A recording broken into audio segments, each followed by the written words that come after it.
उस रात के बाद से फैजान की स्थिति और भी बिगड़ने लगी। जब उसने अकरम के कटे हुए हाथ को खाया था तो उसे महसूस हुआ कि अब वह भी किसी अदृश्य ताकत से घिर चुका है। रात को सोते वक्त उसे अजीब अजीब ख्वाब आने लगे। ख्वाबों में अकरम की विकृत आत्मा उसे बार बार तंग करती थी और हर बार वो उससे कहता था, तूने जो किया उसका कीमत चुकाना पड़ेगा। फैजान ने सुबह उठकर उस खौफनाक रात के बारे में सोचा। उसकी हालत इतनी खराब हो चुकी थी कि वह किसी से बात करने का साहस नहीं जुटा पा रहा था।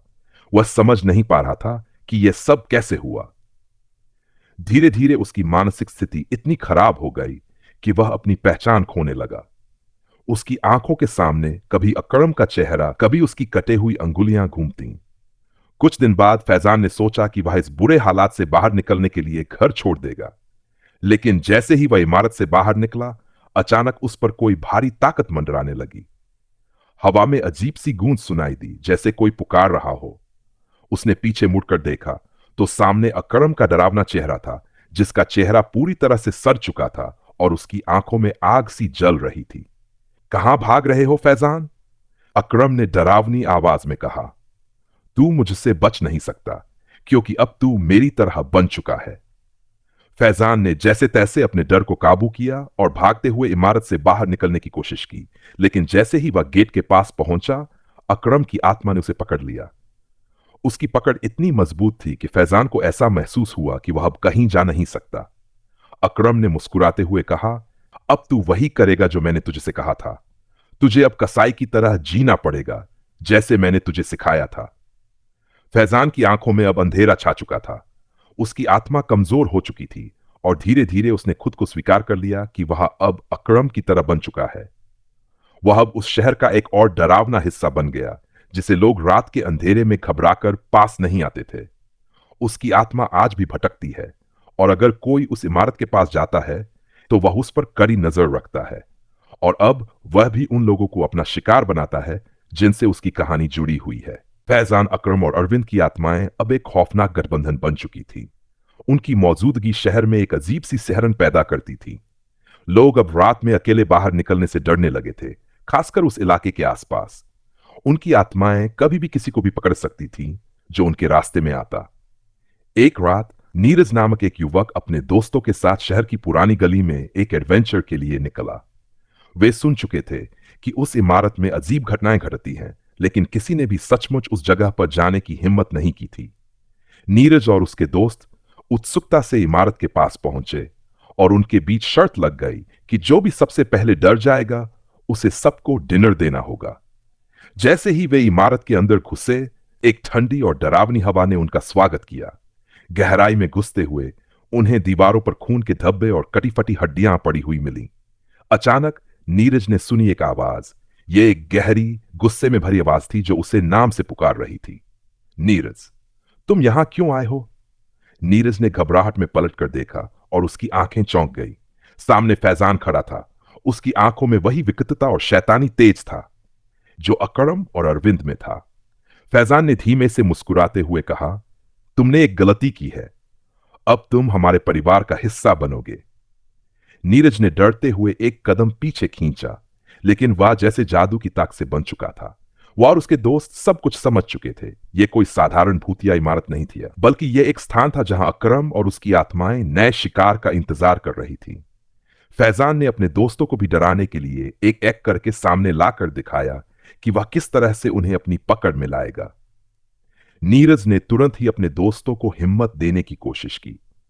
हमें यहां से निकलना होगा, यह कोई साधारण जगह नहीं है। लेकिन जैसे ही उन्होंने इमारत के दरवाजे की ओर कदम बढ़ाए, फैजान और अरविंद उनके रास्ते में आ गए। तुम सब यहां से नहीं जा सकते, अरविंद ने कहा। उसकी आवाज में वह खौफ था जो एक भूत से आ सकता था। तुम सब अब हमारे परिवार का हिस्सा बनोगे। यही हमारी सजा है। एक के बाद एक नीरज और उसके दोस्तों को फैजान और अरविंद ने घेर लिया। वे सब समझ गए थे कि अब उनके लिए कोई रास्ता नहीं बचा। धीरे धीरे उनकी आत्माएं भी अकरम और फैजान जैसी बनने लगीं। उनकी आवाज और चीखें अब उस इमारत की दीवारों में समा गईं जहां और वह एक और शिकार करने के लिए तैयार हो गए। अब इमारत और आसपास का इलाका और भी डरावना हो गया था। वहां से गुजरने वाला हर इंसान उन चीखों और खौफनाक आवाजों को सुनता था। और जैसे ही वे इमारत के पास जाते उन्हें लगता जैसे कोई अदृश्य शक्ति उनका पीछा कर रही हो।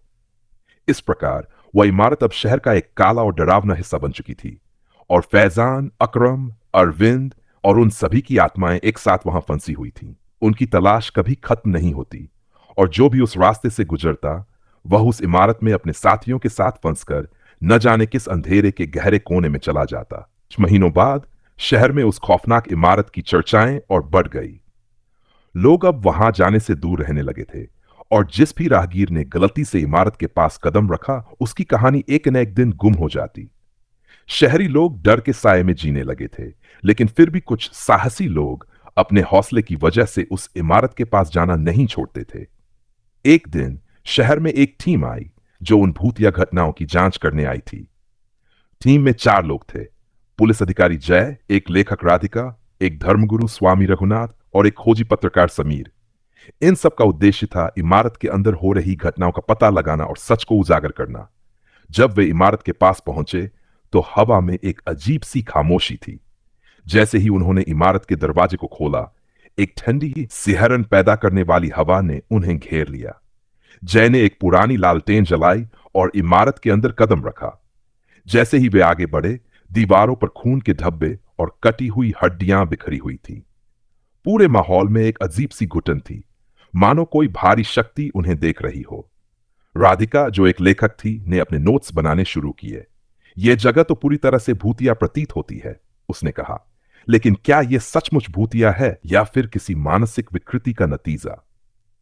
स्वामी रघुनाथ ने ध्यान लगाया और कहा, यह स्थान न केवल भूतिया है बल्कि एक शापित जगह है। यहां की आत्माएं बहुत क्रोधित हैं। ये आत्माएं सिर्फ बदला लेना चाहती हैं, और जो भी इस स्थान पर कदम रखेगा उसे वे अपनी चंगुल में ले लेंगी। समीर ने कहा, तो क्या आप कह रहे हैं कि इस इमारत में कुछ खतरनाक हो रहा है और ये आत्माएं कुछ अजीब प्रकार के शिकार बना रही हैं?